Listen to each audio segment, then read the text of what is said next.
The New York Times was first to report tonight that the president is preparing to start a new director of national intelligence on the job as soon as tomorrow.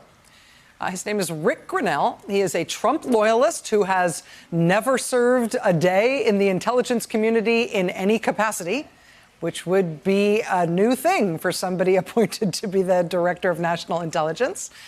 He had only ever held spokesman and communications type roles before President Trump appointed him to be ambassador to Germany. While he has served in that post during the Trump administration, Grenell and the State Department have refused to comment on allegations from Lev Parnas. That Ambassador Grenell was actually personally caught up in a part of the Ukraine scheme for which the president was recently impeached.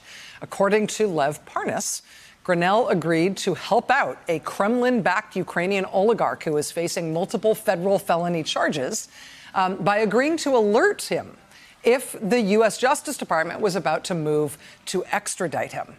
Now, importantly, DOJ prosecutors say the oligarch in question here, Dmitry Firtash, prosecutors say he is an upper echelon associate of Russian organized crime.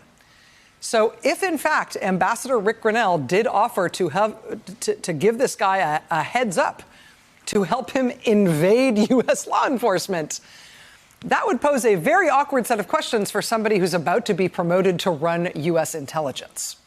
But the president is reported tonight to be planning to install Rick Grenell as the acting director of national intelligence as soon as tomorrow, whereupon Mr. Grenell would be in charge of all 17 U.S. intelligence agencies, despite having no intelligence experience whatsoever. If he's installed as acting director of national intelligence tomorrow, Mr. Grenell would also not bear any scrutiny or questions about his fitness for the role from the Senate unless and until the president decides to formally nominate him and put him up for Senate confirmation for the post someday, some way. Hey there, I'm Chris Hayes from MSNBC. Thanks for watching MSNBC on YouTube. If you want to keep up to date with the videos we're putting out, you can click subscribe just below me or click over on this list to see lots of other great videos.